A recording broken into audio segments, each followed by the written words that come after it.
बिस्मिल्लाहिर्रहमानिर्रहीम। अस्सलाम वालेकुम। एक्सप्रेस न्यूज की स्पेशल ट्रांसमिशन जोश जगा दे वर्ल्ड कप 2023 के हवाले से। और आज एक मैच खेला गया हैदराबाद के Rajiv Gandhi International Cricket Stadium में, और मुकाबला था न्यूजीलैंड का नेदरलैंड की टीम से। और न्यूजीलैंड ने यह मैच 99 रन से जीत लिया। इस तरह न्यूजीलैंड के 4 पॉइंट्स हो गए। और अगर आप नेट रन रेट की बात करें तो न्यूजीलैंड का नेट रन रेट प्लस 1.96 है, तो जिससे अंदाजा लगाया जा सकता है कि कीवी टीम की कारकर्दगी इब्तिदाई दोनों मैचेस में बड़ी जबरदस्त रही। इंग्लैंड के खिलाफ 9 विकेटों से जीते, आज उन्होंने 99 रन से फतह हासिल की। और न्यूजीलैंड की इस फतह में उनके left arm spinner Mitchell Santner ने बड़ा अहम किरदार अदा किया। उन्होंने 59 रन देकर 5 विकेटें हासिल की, और उसके अलावा उन्होंने जब बैटिंग की तो कम गेंदों पर तकरीबन 30 से ज्यादा रन स्कोर किए। मिचेल सेंटनर ने, आपको याद होगा, इंग्लैंड के खिलाफ जो अहमदाबाद का मैच था वहां भी उन्होंने 3 विकेटें 10 ओवर में 37 रन देकर हासिल की थी। आज फिर रचिन रविंद्रा, जिनकी आमिर सुहेल उनकी बहुत तारीफ करते हैं, आज भी वाकई में उन्होंने प्रूव किया। 51 रन की उन्होंने उम्दा इनिंग्स खेली और अब 174 रन बना चुके हैं 2 इनिंग्स में रचिन रविंद्रा। उसके अलावा आज जो निस्फ सेंचुरियां बनी वो विल यंग, जो उनके ओपनिंग बैट्समैन है, उन्होंने निस्फ सेंचुरी बनाई। उसके अलावा कप्तान टॉम लेथम ने भी निस्फ सेंचुरी बनाई। लेकिन जो कारकर्दगी नुमाया रही man of the match Mitchell Santner की, इस पर भी बात करेंगे। और उसके अलावा पाकिस्तान का भी कल मैच होने जा रहा है, उस पर थोड़ी सी आज बात करेंगे। कल मैच से पहले बात करेंगे कि पाकिस्तान का मुकाबला श्रीलंका से है, क्या हो रहा है भारत में बहुत सारी चीज़ें अनफोल्ड हो रही हैं, बहुत सारी चीज़ें सामने आ रही हैं, कुछ कंट्रोवर्सी सामने आ रही हैं। हर तरह के, अब जब से सोशल मीडिया आया है बहुत सारी चीज़ें जो है मंजर आम पर आ रही हैं।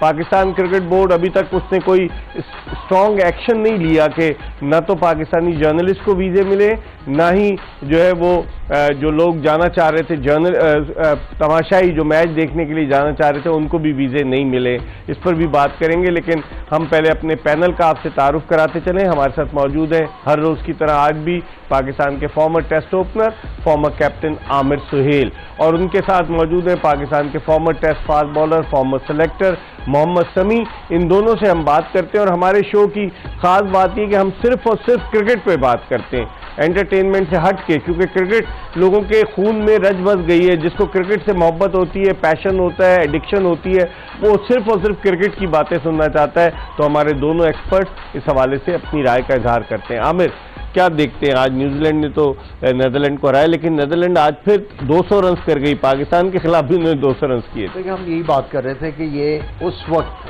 जीतने की पोजीशन में आएंगे जब ये किसी की टीम को फंसा लेंगे 225 और 40 के दरमियान। अगर ये आउट कर लेंगे तो इनकी बैटिंग इस तरह की है कि ये मैच जीत सकती है, किसी को अपसेट कर सकती है। लेकिन अभी तक पाकिस्तान के खिलाफ ये करीब आए कि उनको फंसा लिया था ऑलमोस्ट, लेकिन साउथ शकील रास्ते में आ गए, रिजवान आ गए, जिसकी वजह से पाकिस्तान एक अच्छे टोटल पे चला गया। लिमिटेशंस हैं, लेकिन अभी इनको काफ़ी टाइम लगेगा to become a strong cricketing nation. लेकिन अभी भी जिस तरह आके वो जान मार रहे हैं, बिल्कुल आपको उनकी तारीफ करनी पड़ेगी। आपने अभी इंट्रो में कहा था हम पाकिस्तान की थोड़ी सी बात करेंगे, अभी थोड़ी सी बात कर लेते हैं। बिल्कुल।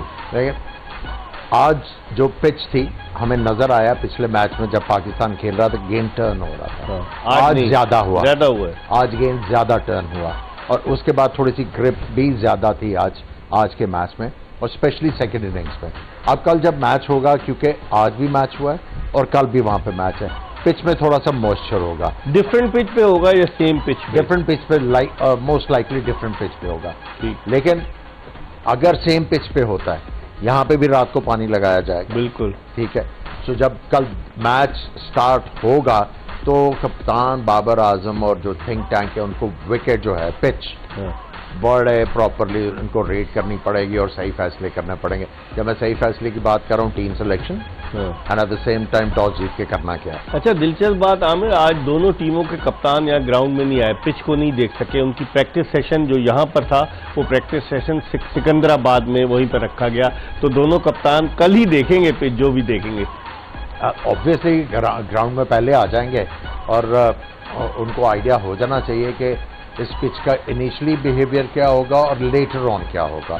तो इसलिए मैं बार बार कह रहा हूँ, पिच रीड करना बड़ा ही इंपॉर्टेंट होगा पाकिस्तानी कप्तान के। ये काम हनीफ मोहम्मद किया करते हैं, जिनको बड़ा तजुर्बा था मरूम हनीफ। देखिए, आपकी आधी जॉब तो जो है वो इजी हो जाती है कि आप जिस जगह पे आपने लड़ाई करनी है उस टेरिटरी का पता चल जाए कि ये यहाँ पे जो डिमांड क्या है।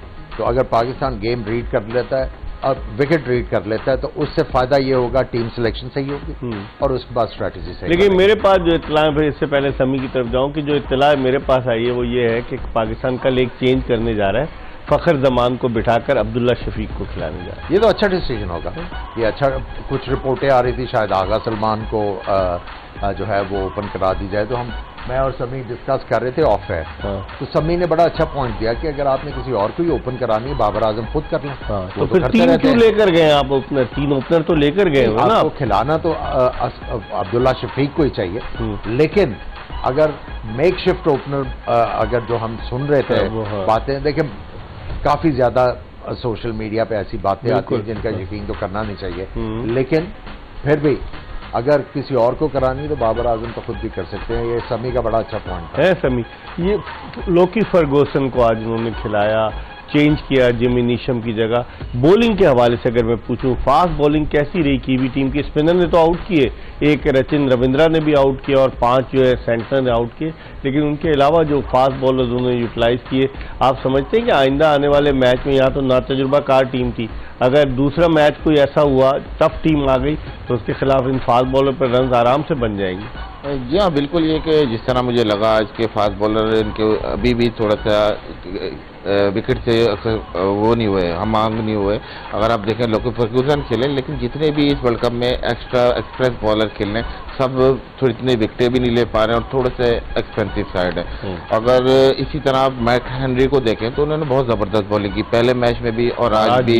मतलब एयर में भी थोड़ा सा स्विंग मिल रहा था, ऑफ द विकेट भी थोड़ा सा मिल रहा था। तो मेरे ख्याल में इस वक्त मैट हेनरी इनकी फास्ट बॉलिंग को संभाले में। ट्रेंट बोल्ट को क्या हो गया समी? वो तो बड़े जबरदस्त बॉलर हैं, लेफ्ट आर्म फास्ट बॉलर जो इनके। जी हाँ, बिल्कुल। अगर आप इस वर्ल्ड कप में देखें कि इतना ज़्यादा स्विंग इन द एयर में नहीं मिल रहा है। थोड़े से वो बॉलर हैं स्विंग बॉलर, एयर में स्विंग करते हैं, तो इतना ज़्यादा स्विंग एयर में नहीं मिल रहा। ऑफ द विकेट हल्का से डिविएट हो रहा है और वही बैट्समैन को थोड़ा सा परेशान हो रहा है। बाकी जितनी आज उन्होंने बॉलिंग की है तो मोस्टली ओवर में 2-3 स्लो बॉल किए हैं, मतलब यूज़ करने की कोशिश की है, डिफरेंट टैक्टिक्स यूज़ किए कि वेरिएशन की तरफ भी जाना शुरू है, क्योंकि उनको पता है जैसे जैसे वर्ल्ड कप चलेगा, क्रंच मैचेस आएंगे तो उनकी बॉलिंग पे भी प्रेशर आएगा। आमिर, एक और खास बात जो देखने में आ रही है इस वर्ल्ड कप में कि लेफ्ट आर्म स्पिनर्स कामयाब हो रहे हैं। आज सेंटर ने 5 आउट की, कल जडेजा ने 3 आउट किए, इससे पहले शकीब उल हसन ने अच्छी बॉलिंग की, कैशव महाराज ने अच्छी बॉलिंग की, नवाज ने भी मिली जुली बॉलिंग की, बुरी नहीं की।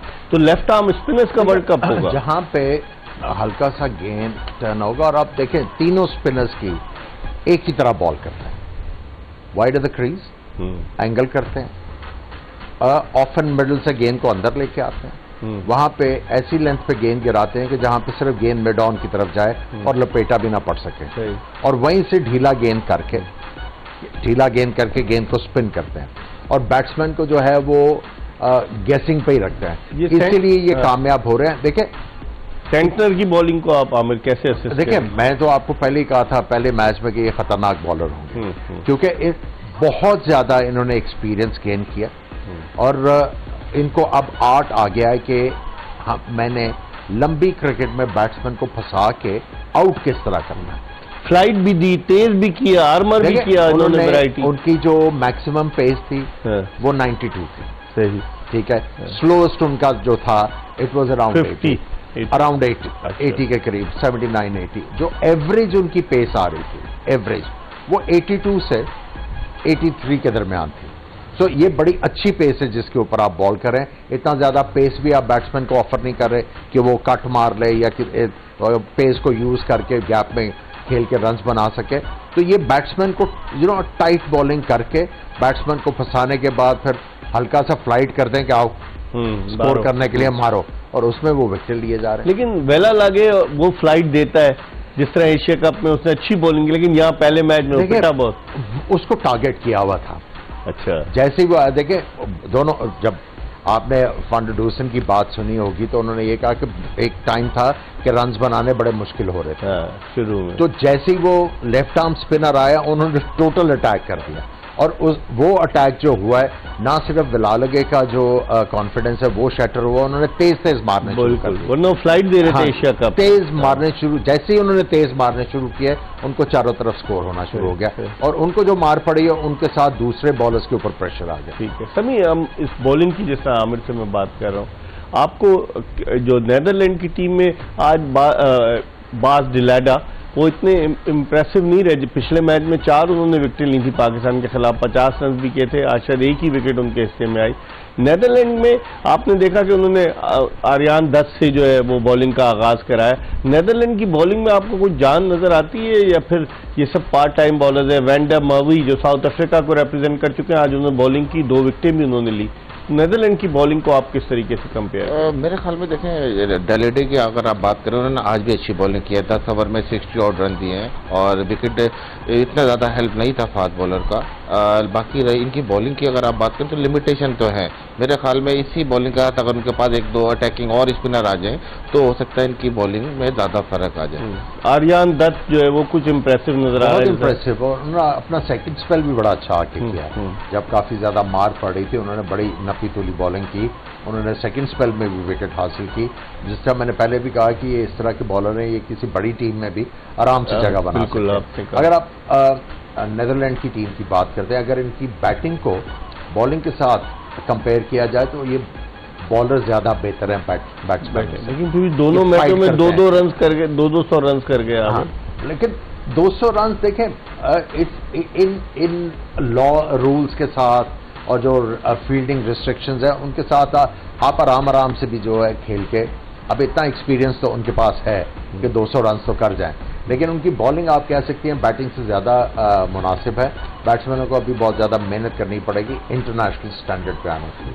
हमारी गुफ्तगू का सिलसिला जारी रहेगा। आमिर सुहेल और मोहम्मद समी हमारे साथ मौजूद हैं। जोश जगादे में हम एक ब्रेक की तरफ बढ़े और जब ब्रेक के बाद वापस आएंगे तो रचिन रविंद्रा की बात करेंगे, जिन्होंने आज भी 51 रन स्कोर किए। 23 साल नौजवान 2018 का अंडर-19 वर्ल्ड कप खेला और फिर उसके बाद न्यूजीलैंड की टीम में अब जगह बना रहा है और 1 डाउन पोजीशन पर आ रहा है। केन विलियमसन आएंगे तो क्या होगा, ये भी पूछेंगे आमिर सुहेल और मोहम्मद समी से। एक ब्रेक के बाद stay tune to Express news.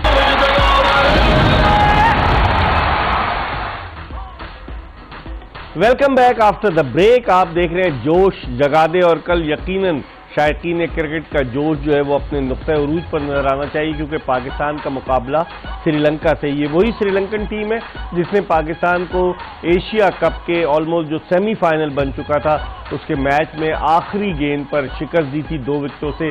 आखिरी 2 गेंदों पर 6 रन दरकार थे श्रीलंका को और 5वीं गेंद पे चौका लगा और आखिरी गेंद पर 2 रन लेकर श्रीलंका ने कामयाबी हासिल की। लेकिन अब डिफरेंट सिनारियो है, अब वर्ल्ड कप है और वर्ल्ड कप में पाकिस्तान और श्रीलंका का मैच जो है वो मुख्तलिफ होगा। लेकिन आमिर, एक और चीज़ जो खास बात है कि तमाशाई फिर वही नजर ही नहीं आ रहे। आज भी नीदरलैंड और न्यूजीलैंड के मैच में इतने नहीं थे और बाकी मैचेस भी आप देखें, तमाशाइयों की ना होने की वजह आप क्या समझते हैं? टिकट्स महंगे या फिर इंटरेस्ट नहीं है? आई थिंक वो हमने इसके बारे में बात की थी कि वो ये एक तरह की स्टेटमेंट ही बनने जा रही है कि वो कह रहे हैं कि आईपीएल के अलावा तो कुछ चीज़ ही नहीं है, वर्ल्ड कप कुछ नहीं है, कुछ नहीं है। यही स्टेटमेंट बनती है जी। या तो ये है कि टिकटें महंगी हैं हाँ। और आईपीएल पे इनको टिकटें मुफ्त मिलती हैं जिसकी वजह से स्टेडियम खचाखच भरे होते हैं। सो देखें, ये पूरी दुनिया में जो इनके क्लेम्स थे ना, वो ये वाले क्लेम्स जो हैं वो डाइल्यूट होते जा रहे हैं। उनकी वैल्यू जो है कम होती जा रही है कि जी क्रिकेटिंग नेशन है, किसी तरह भी क्रिकेट हो तो इंडिया में जो है वो क्राउड मैचेस देखने आता है। देखें, दुनिया का बेस्ट टैलेंट जो है ऑन डिस्प्ले है।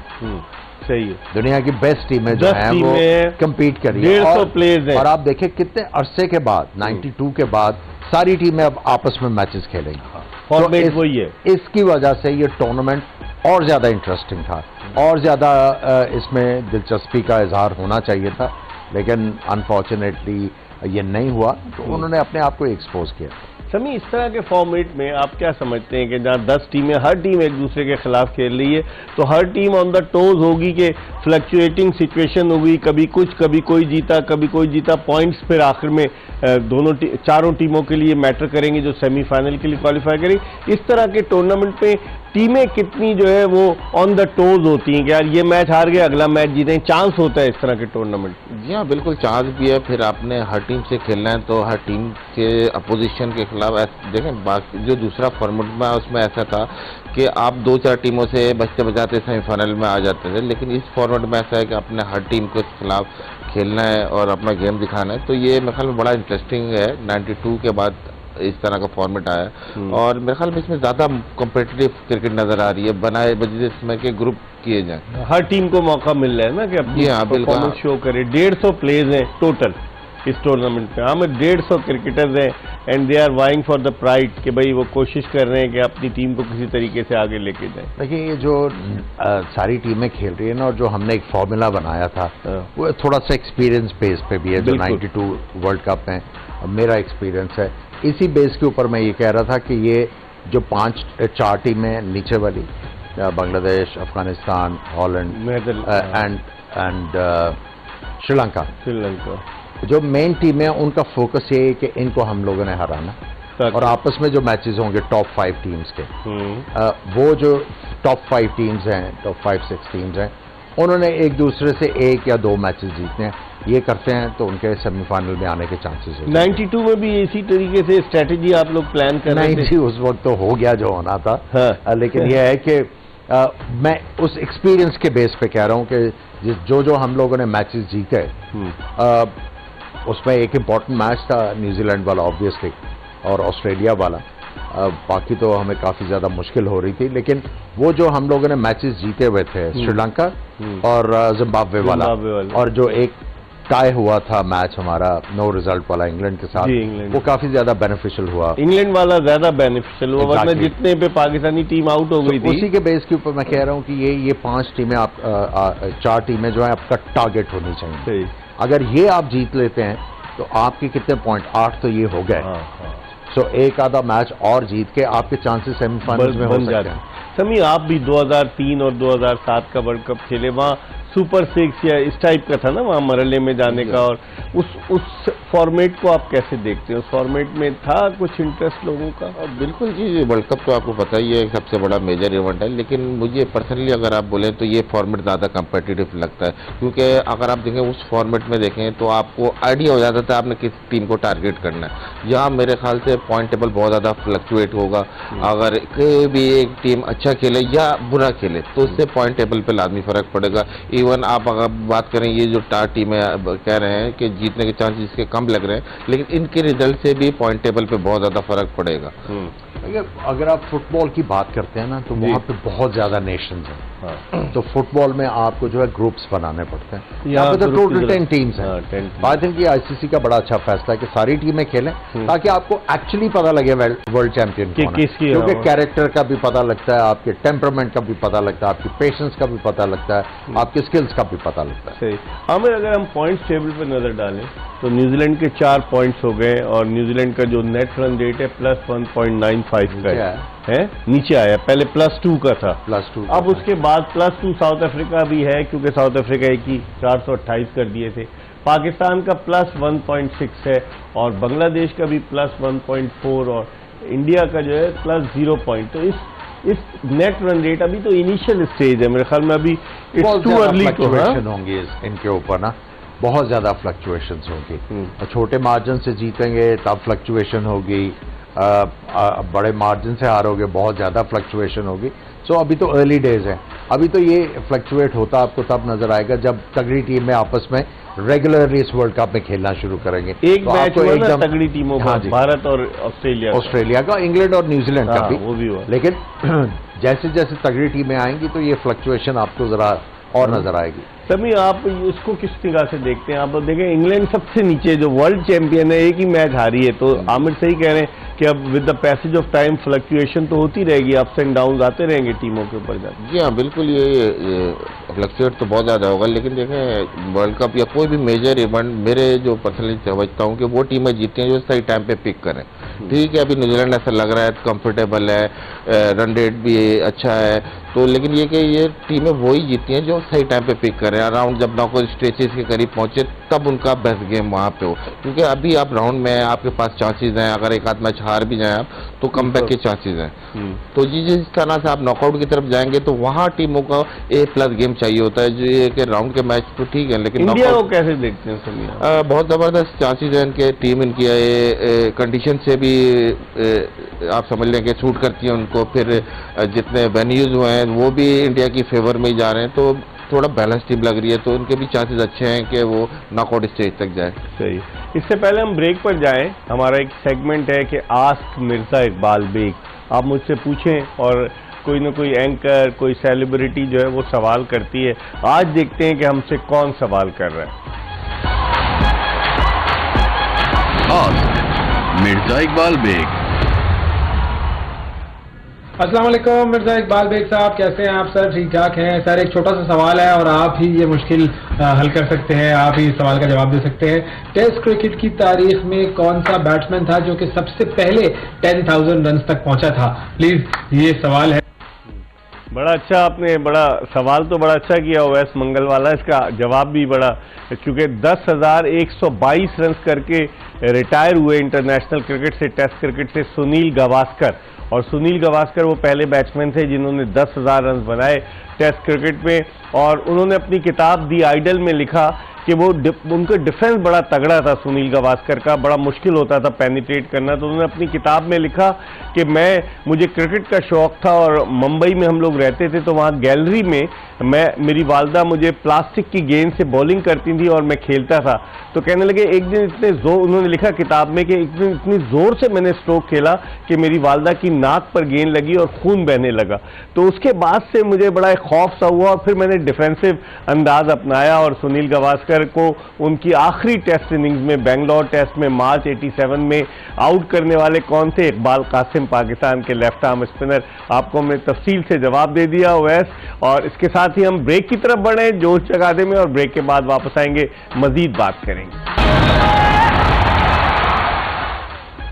ब्रेक के बाद एक मरतबा फिर जोश जगादे में आपको खुशामदीद कहते हैं। क्रिकेट के हवाले से बात कर रहे हैं। ब्रेक पर जाने से पहले सुनील गावस्कर का आपको जिक्र किया, आमिर सोहेल भी हमारे साथ बैठे हैं। आमिर सोहेल जो है ये भी जब क्रिकेट खेलते थे, बहुत कम लोगों को पता है कि इनके वालिद सुहेल अली जो थे वो फिल्मों के फाइनेंसर थे, और हिदायतकार मसूद परवेज जिनका बड़ा नाम था फिल्मी दुनिया में पाकिस्तान की, वो इनके वालिद के दोस्त थे। उन्होंने इनके वालिद को कन्विंस किया कि आप कुछ सरमाया लगाएं। आमिर, आप स्टूडियो वगैरह जाते थे उस वक्त? नहीं जाना हुआ? Never never never. सभी आपको फिल्मों का शौक है? नहीं देखते? हेयर स्टाइल तो आप ऐसे जबरदस्त बनाते हैं लेकिन फिल्मों का शौक नहीं। तो फिर क्रिकेट के अलावा और कौन सा खेल खेलते हैं? क्रिकेट के अलावा फुटबॉल, स्नूकर है, ये दो खेल शौक से। फुटबॉल तो देखते भी है ना लोग बड़े शौक से जब भी वर्ल्ड। आमिर, आपको कौन से? आप तो गोल्फ खेलते हैं? गोल्फ हम स्क्वॉश बहुत ज्यादा खेलते थे। अच्छा। और उसकी वजह थी, एक तो शॉट भी था और दूसरा फिटनेस के लिए बहुत जो है उसको अडेप्ट किया था और उसका फायदा भी होता था। अच्छा, अब इस वर्ल्ड कप की तरफ आते हैं आमिर। फाइनेंशियली ये वर्ल्ड कप बड़ा वायबल है, इतने स्पॉन्सर्स मिले हुए हैं, इन्होंने प्राइज मनी भी 1 अरब 46 करोड़ पाकिस्तानी रुपए कर दिए विनिंग टीम के लिए। आप फाइनेंशियल पॉइंट ऑफ व्यू से अगर इसको देखें तो ये तो फिर कामयाब हुआ ना financial point of view, spectators point of view से अभी तक देखिए, अगर आप फाइनेंशियल पॉइंट ऑफ व्यू की बात करते हैं तो ये आईसीसी को क्रेडिट जाएगा ना, कि वो उन्होंने कंटेम्प्रेरी क्रिकेट को सामने रख के जो डिमांड्स ऑफ क्रिकेट है उसके मुताबिक उन्होंने ना सिर्फ प्लेयर्स की सैलरी भी बढ़ रही है, स्पॉन्सरशिप लेके आ रहे हैं। ठीक है, अगर उन्होंने इतनी बड़ी प्राइज मनी रखी है तो क्रेडिट जाना चाहिए आईसीसी को। इसमें इंडिया का तो कोई अमल दखल नहीं, हमारे ये आईसीसी का tournament, it's a world cup, इसमें हर नेशन इन्वॉल्व है। अब जब आपकी एक टूर्नामेंट में हर नेशन इन्वॉल्व होगी तो बहुत ज्यादा स्पॉन्सर्स जो हैं वो टू द फोर आएंगे। बिल्कुल। जो ये आईसीसी का इवेंट है, आईसीसी की जब आप बात करते हो तो वो 10 नहीं, वो काफी एसोसिएट मेंबर्स का भी जो है वो एक कंसोर्टियम है। सो उन्होंने ये एफर्ट किया तो उनको क्रेडिट जाना चाहिए। लेकिन ऑर्गेनाइजर्स जो हैं वो होस्ट कंट्री जो है वो बीसीसीआई अब उनके ऊपर आप बात कर सकते हैं कि क्राउड क्यों नहीं आ रहे, फैसिलिटीज क्यों नहीं इतनी अच्छी। वो तो उनकी ऑर्गेनाइजेशनल स्किल्स जो हैं वो तो एक्सपोज हो गई। जॉर्ज बटलर ने भी तो कहा है कि वो जो धर्मशाला का मैच है शायद आज उन्होंने प्रैक्टिस भी नहीं की, कि उन्होंने कहा हम रिस्क नहीं ले सकते कि इतना बड़ा इवेंट है, अभी एक ही मैच हुआ है। देखिए बात यह है कि इनको इंडियन क्रिकेट को बैड एडवर्टीजमेंट मिल रही है। जो इनके क्लेम्स हैं वो डाइल्यूट होने शुरू हुए हैं। ये जिस तरह की आवाज़ें आपको इधर उधर से एमिनेट होती सुनाई दे रही हैं, तो उससे जो है जो एक तरह का वो बुत बना हुआ था वो टूटना शुरू हो गया। समी, जिस तरह से इस वर्ल्ड कप की अगर हम बात करें, आप आमिर की इस बात से इत्तेफाक करते हैं कि ठीक है फाइनेंशियली तो फ़ायदा हो रहा है, लेकिन जो भारत का एक इमेज था कि भारत तो भाई क्रिकेट का जुनून है, 1.25 अरब की आबादी है, अब वो जुनून और फिर उनकी जो ऑर्गेनाइजेशनल स्किल्स हैं वो एक्सपोज होती नजर नहीं आ रही हैं आपको? जी हाँ, बिल्कुल सही कह रहे हैं आमिर भाई कि एज अ ऑर्गेनाइजर अभी तक इतने सक्सेसफुल नज़र नहीं आया। अगर आप देख रहे हैं शुरू से लेकर ना कोई ओपनिंग सेरेमनी, स्टेडियम खाली, फिर वेन्यूज़ को आप देखें इंडिया ने जिस तरह की किए हैं, मेरे ख्याल में 2-3 जिस तरह के वेन्यूज़ थे, इतना अच्छा इम्तजाज चल रहा था वर्ल्ड कप का कि फिर टर्निंग ट्रैक्स आ गए बीच में, फिर 1-2 ग्राउंड के लिए लेके प्लेयर्स की काफ़ी शिकायतें आ रही हैं कि इंटरनेशनल स्टैंडर्ड का नहीं है। तो ये मेरे ख्याल में होस्ट नेशन की तरफ जाता है कि ये इतने अच्छे ऑर्गेनाइजर नहीं साबित हुए जिस तरह के वो कहते हैं कि हम दुनिया के सबसे बड़ी क्रिकेटिंग नेशन है। तो मेरे ख्याल में ये बिल्कुल गलत है। हाँ, मैं जिस तरह से अब पाकिस्तान के मैचेज उन्होंने 2 रखे हैं चेन्नई में, और चेन्नई की टर्निंग ट्रैक था, कल हमने देखा ऑस्ट्रेलिया वर्सेस इंडिया, एक तो अफगानिस्तान से और एक आई थिंक साउथ अफ्रीका से है चेन्नई में। तो आप क्या देखते हैं कि उन मैचेस में पाकिस्तान को थोड़ा सा अपर हैंड तो होना चाहिए? पाकिस्तान को बिल्कुल होना चाहिए, उसका एडवांटेज लेना चाहिए। पाकिस्तानी प्लेयर्स जो हैं वो इस तरह की विकेटों के ऊपर दे बीन ब्रॉट अप, और ऐसी पिचेस के ऊपर तो जाके they should feel at home. और जब आपकी लाइनअप में देखिए 2 तो आपके फ्रंट लाइन स्पिनर है ना, नवाज और शादाब, उसके बाद आपके इफ्तिखार भी बॉल करते हैं, शकील भी बॉल कर लेते हैं। सो जब आपके पास रिसोर्सेज हैं तो यू शुड फील कॉन्फिडेंट। लेकिन लोग कहते हैं कि आधा आधा के भाई ना तो वो कंप्लीट ऑलराउंडर है ना वो कंप्लीट बैट्समैन है ना कंप्लीट बॉलर है, दोनों बीच में लटक जाते हैं ना। जैसे अब इफ्तिखार है, उसको पार्ट टाइमर के तौर पर यूज किया है इन्होंने, इसी तरह से सलमान अली आगा को जब जरूरत पड़ी तो इस्तेमाल किया है, और ये चीज भी एक रोल प्ले कर उसका जो हमने इस चीज का जिक्र किया पहले कि आपको ज्यादा बैटिंग ऑलराउंडर चाहिए टीम में। बॉलिंग ऑलराउंडर, जब बॉलिंग ऑलराउंडर भी हों और बैटिंग ऑलराउंडर भी हों तो फिर वो चूचू का मुरब्बा है, और कप्तान भी कंफ्यूज रहता है कि यार आप देखें ना, कोई मैच था जिसमें आपने इफ्तिखार को बॉलिंग नहीं करवाई तो सारे पीछे पड़ गए, फिर एशियन बाबर के, और उन्होंने अगले मैच में उनको बॉलिंग करवा दी, फिर लोग पीछे पड़ गए। सो बेसिकली आपको जो है मैक्सिमम जो है फ्रंट लाइन, अब फ्रंट लाइन 4 बॉलर चाहिए, 2 आपको चाहिए ऐसे बॉलर जो इन बॉलर्स को आके असिस्ट कर दें। उसमें कप्तान जो है वो सही जो है फैसले कर लेता है। जब बहुत ज्यादा ऑप्शन आ जाए बहुत मुश्किल हो जाती। समी, आप एग्री करेंगे आमिर सोहेल की? जी हाँ, बिल्कुल एग्री करूंगा, और ये बात हम पहले भी कर चुके हैं कि हम लोग नहीं इन्वेस्ट कर रहे ऑलराउंडर पे। अगर आप देखे जाए कि अब्दुल रज़ाक के बाद कोई आए नहीं ऑलराउंडर। जी हाँ, अब अगर आप देखे जाए ट्रेंड ये हो गया कि जितने ऑलराउंडर है कोशिश ये की जाती है टॉप ऑर्डर में से कोई आपको ऑलराउंडर हो जो कि मीडियम पेस या अच्छी लाइवली से बॉल करता हो। बैटिंग भी जी हाँ, तो हमारे पास ज्यादातर बॉलिंग ऑलराउंडर है, बैटिंग ऑलराउंडर नहीं है। और इसके अलावा अगर आप देखें कि जितने ऑलराउंडर है, आप दुनिया भर की लीग उठा के देख लें कि डोमेस्टिक देख लें, सारे टॉप ऑर्डर में खेलते हैं। लेकिन हमारे साथ प्रॉब्लम ये है कि हम ऑलराउंडर पे इन्वेस्ट नहीं करते, वही 8वें नंबर 9वें नंबर पे बल्लेबाजी करता है। वो ये है कि आपने नवाज को एक्सेप्ट किया हुआ जिस तरह वो खेलता आ रहा है, आपने उसके ऊपर प्रेशर ही नहीं डाला कि आपको ये चीजें इंप्रूव करनी है to be in the Pakistani team. ठीक है, वो भी उसी तरह आ जाता चल रहा है। बिल्कुल। अब चलते हैं, क्या आप जानते हैं, हमारा सेगमेंट है, ब्रेक पर जाने से पहले हम आपके लिए सवाल छोड़े जा रहे हैं। क्या आप जानते हैं?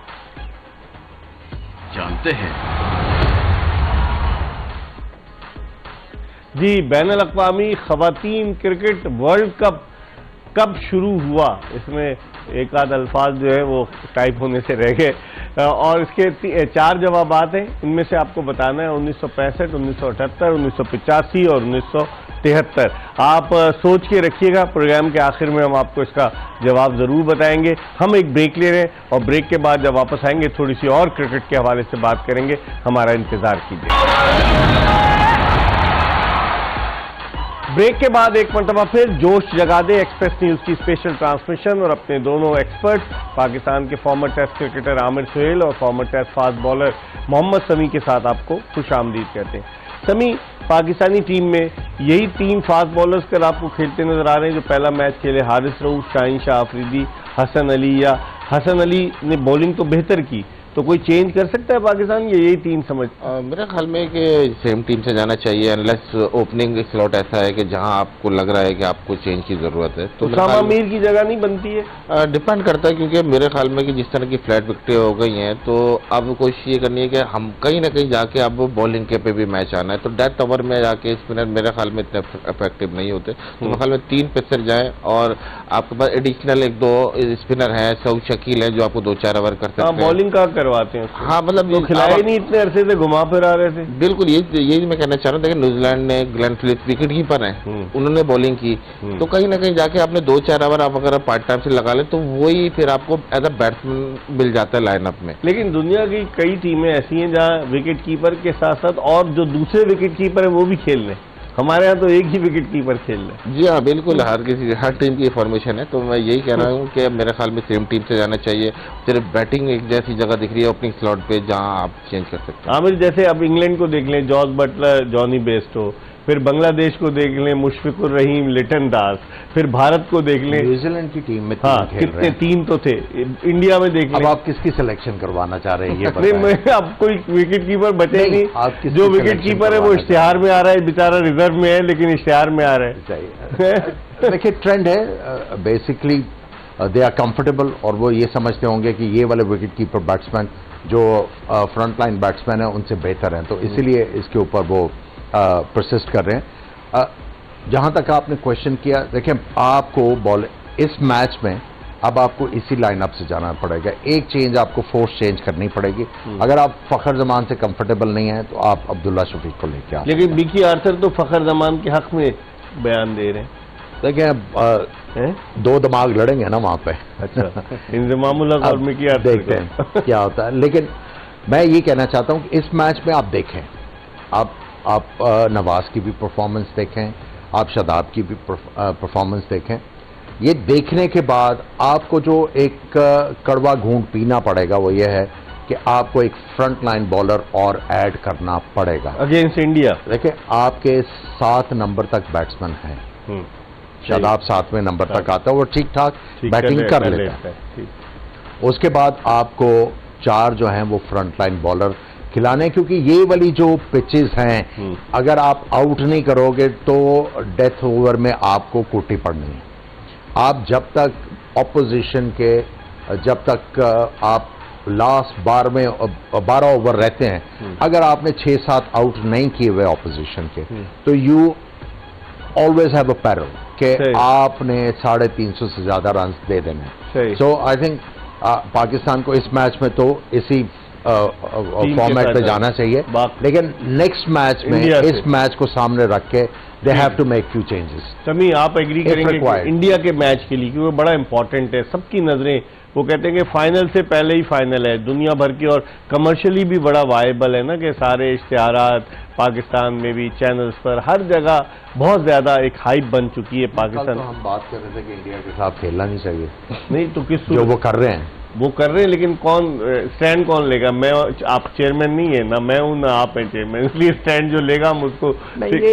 ये चेयरमैन के बियॉन्ड बात चलेगी। ये जो आज हुआ है, जो जैनब अब्बास के साथ हुआ है, ये क्या मैं वर्ड यूज करूं, I'm actually embarrassed कि ये क्या है। सही, अगर कोई इस तरह से इंडियन होता और उसको हम यहाँ से भेजते तो फिर देखते आप क्या होता। Exactly. है ना? Exactly. बिल्कुल। तो अभी तक कोई रिएक्शन नहीं आया। मैं रिटेलिएशन की बात नहीं कर रहा, मैं रिएक्शन की बात समझ गया। सभी आप क्या देखते हैं कि जिस तरीके से, मतलब एक एम्बैरसमेंट तो है ना कि जैनब अब्बास को आईसीसी तो फेस सेविंग कर रहा है कि due to personal reason she left India, लेकिन जो खबरें आ रही हैं वो यही हैं कि उन्हें हफ्ते की रात कहा गया कि आप यहाँ से निकल लें वरना हो सकता है आपकी गिरफ्तारी भी हो सकती है, क्योंकि वो FIR कटाने वकील चला गया था।